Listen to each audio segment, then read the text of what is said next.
구약성경 사사기 10장 1절에서 9절까지의 말씀 우리 한 목소리로 함께 봉독하겠습니다. 아비멜렉의 뒤를 이어서 이사갈 사람 도도의 손자 부하의 아들 돌라가 일어나서 이스라엘을 구원하니라. 그가 에브라임 산지 3일에 거주하면서 이스라엘의 사사가 된 지 23년 만에 죽음에 3일에 장사되었더라. 그 후에 길라 사람 야일이 일어나서 22년 동안 이스라엘 사사가 되니라. 그에게 아들 30명이 있어 어린 낙이 30을 탔고 성읍 30을 가졌는데 그 성읍들은 길라 땅에 있고 오늘까지 아봇 야일이라 부르더라. 야일이 죽음에 가몬에 장사되었더라. 이스라엘 자손이 다시 여호와의 목전에 악을 행하여 바알들과 아스타롯과 아람의 신들과 시돈의 신들과 모압의 신들과 암몬의 자손의 신들과 블레셋 사람의 신들을 섬기고 여호와를 버리고 그를 섬기지 아니하므로 여호와께서 이스라엘에게 진노하사 블레셋 사람들의 손과 암몬 자손의 손에 그들을 파심해 그 해에 그들이 요단강 저쪽 길라앗에 있는 아모리 족속의 땅에 있는 모든 이스라엘 자손을 쳤으며 18회 동안 억압하였더라. 암몬 자손이 또 요단을 건너서 유다와 베냐민과 에브라임 족속과 싸움으로 이스라엘의 곤고가 심하였더라. 아멘. 할렐루야. 하나님의 은혜가 오늘 새벽에 하루의 첫 시간을 주 앞에 드리는 우리 믿음의 가족들에게 함께 하시기를 예수님의 이름으로 축원합니다. 오늘 말씀은 두 명의 사사 그리고 이스라엘에 대한 그런 내용을 담고 있습니다. 아비멜렉 이후에 이제 이스라엘의 평화가 찾아옵니다. 그래서 오늘 말씀의 1절과 2절에 보면은 아비멜렉의 뒤를 이어서 이사갈 사람 도도의 손자 부하의 아들 돌라가 일어나서 이스라엘을 구원하니라. 그가 에브라임 산지 3일에 거주하면서 이스라엘의 사사가 된 지 23년 만에 죽음에 3일에 장사되었더라. 이렇게 말씀을 합니다. 세겜의 인근 도시인 이 3일이라는 그곳에 돌라가 살고 있었습니다. 그가 그 지역을 평안하게 이끌었죠. 아비멜렉으로 인하여서 시끄러웠던 그 지역이 이 돌라에 의해서 조용한 지역이 된 겁니다. 이스라엘을 구원하니라라는 구절을 볼 때에 인근의 공격으로부터도 이스라엘을 구원하는 그런 역할을 계속했던 것으로 보입니다. 그러나 그것이 누구로부터의 공격이었는지 기록하지는 않죠. 그것이 더 이상의 의미를 가지지 않기 때문에 그럴 겁니다. 좋은 리더 이 돌라로 인하여서 이스라엘 평야 지역 그리고 에브라임 산지 지역에 이제 평화가 찾아오게 됩니다. 3절과 4절 말씀 보면은 그 후에 길르앗 사람 야일이 일어나서 22년 동안 이스라엘의 사사가 되니라. 그에게 아들 30명이 있어 어린 낙이 30을 탔고 성읍 30을 가졌는데 그 성읍들은 길르앗 땅에 있고 오늘까지 하봇 야일이라 부르더라. 이렇게 말씀을 합니다. 길르앗 지역에는 야일이 있었습니다. 그는 길르앗 지역에서 이 막강한 힘을 가지고 있었고 또 백성들을 이끌었죠. 그의 생애 22년 동안 이스라엘은 또 평화를 누릴 수 있었습니다. 또 하나님 앞에 바른 길을 걸어갔습니다. 또 야일이 길르앗 지역에서 좋은 리더로 있었던 것은 그의 죽음 이후에 이 길르앗 지역이 암몬에 의해서 점령당하고 고통당하는 것과 이제 또 비교가 되어집니다. 그가 죽은 이후에 사람들이 하나님 목전에 악을 행하여 다시 살게 된 것이죠. 그가 살아있을 때에는 하나님 앞에서 믿음의 길을 갔다는 것을 의미합니다. 그가 죽은 이후에 또 하나님의 목전에 악을 행하는 삶이 되어져 버린 겁니다. 신앙인에게 좋은 리더는 하나님을 바라보게 하는 사람입니다. 사람의 마음을 하나님께 향하게 하고 하나님을 예배하는 사람으로 살도록 하는 것. 그래서 우리의 삶에 가장 중요한 가치가 있는 것이 무언가? 그것은 바로 하나님을 바라보는 겁니다. 최고의 인생이 무엇인가? 라고 묻는다면은 그것은 하나님을 바라보는 인생인 것이죠. 야일 시대 이후에 길르앗 지역을 비롯한 이스라엘이 타락을 합니다. 오늘 말씀 6절에 보면은 이스라엘 자손이 다시 여호와의 목전에 악을 행하여 바알들과 아스다롯과 아람의 신들과 시돈의 신들과 모압의 신들과 암몬 자손의 신들과 블레셋 사람들의 신들을 섬기고 여호와를 버리고 그를 섬기지 아니함으로 이렇게 되어 있습니다. 가나안에 7 신이 나오죠. 7 우상들. 이스라엘이 매우 많은 신들과 관련을 맺었다는 것을 보게 됩니다. 많이 타락한 겁니다.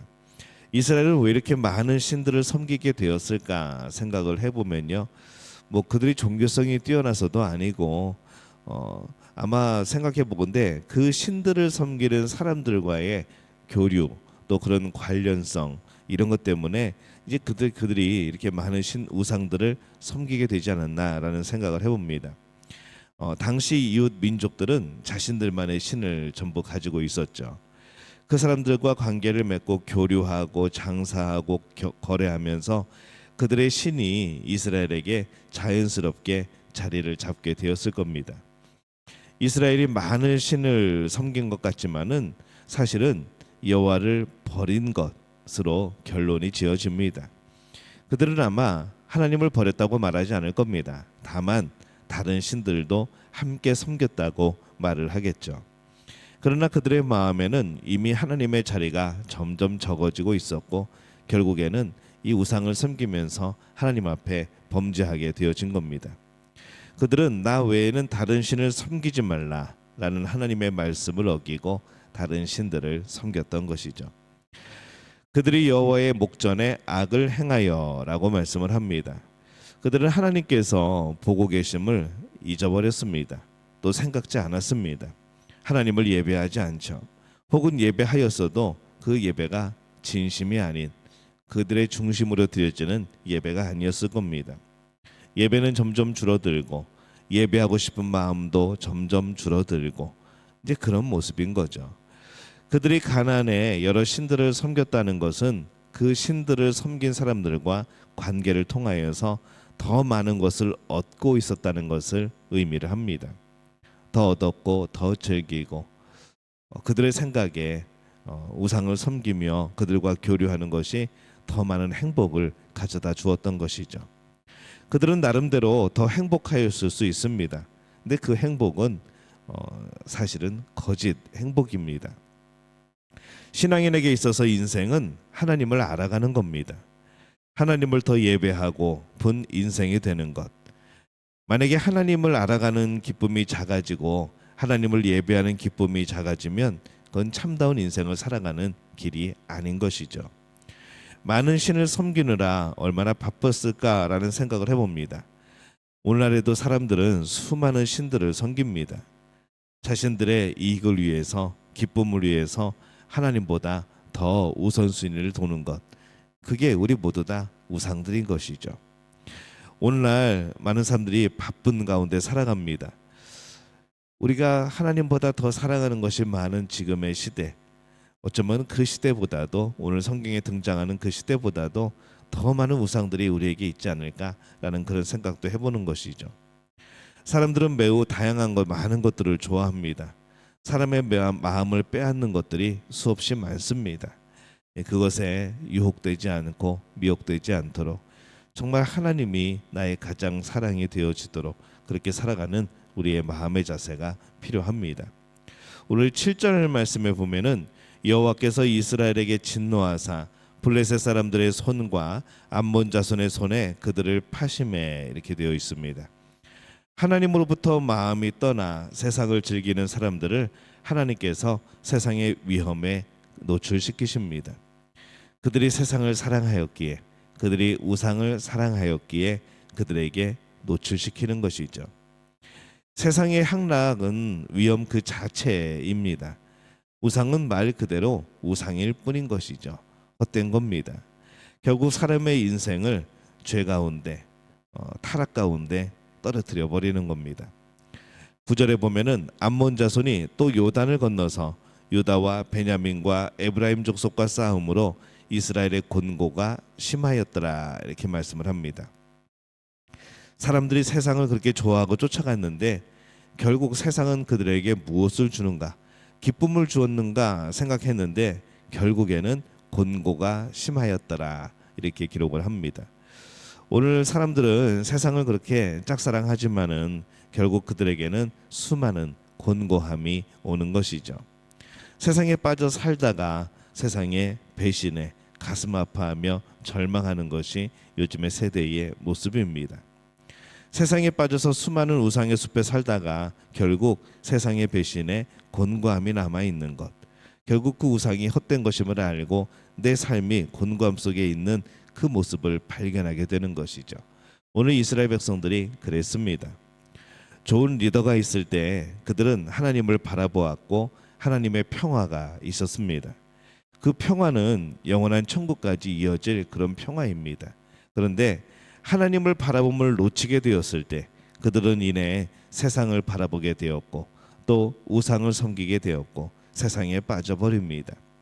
그 결과가 뭡니까? 결국에는 그 세상이 주는 행복이 아닌, 복이 아닌, 평화가 아닌 곤고함에서 허덕이게 될 뿐이었던 것이죠. 하나님을 바라보고 있고 예배의 기쁨 가운데 우리는 살아가고 있는가? 하나님을 섬길 수 있다는 것이, 하나님을 섬기는 것이 우리에게 기쁨이 되어지지 않는다면 오늘 우리는 다시 한번 우리의 신앙을 점검해야 됩니다. 하나님을 바라보면 예배의 기쁨이 있습니다. 신앙인에게 인생은 하나님을 바라봄으로 가득하고 기뻐하는 예배로 우리의 삶에 가장 기쁜 시간을 만들어 나가는 것이죠. 최소한 자기 자신에게 좋은 리더가 되어서 늘 하나님을 바라보고 하나님 때문에 기뻐하고 하나님을 예배하는 기쁨이 가득한 그런 삶이 되어지시기를 바랍니다. 다른 사람은 변화시키지 못할지라도 내 스스로 내 자신에게 리더가 되어서 이 하나님을 예배하는 기쁨이 있어야 하는 것이죠. 오늘 여러분들은 어떻습니까? 하나님을 바라보는 기쁨이 있습니까? 하나님과 동행하시는 그런 기쁨이 있습니까? 오늘 하나님을 예배하는 그런 기쁨이 있습니까? 우리 믿음의 가족들에게 이 기쁨이 넘쳐나게 되어지시기를 예수님의 이름으로 축원합니다.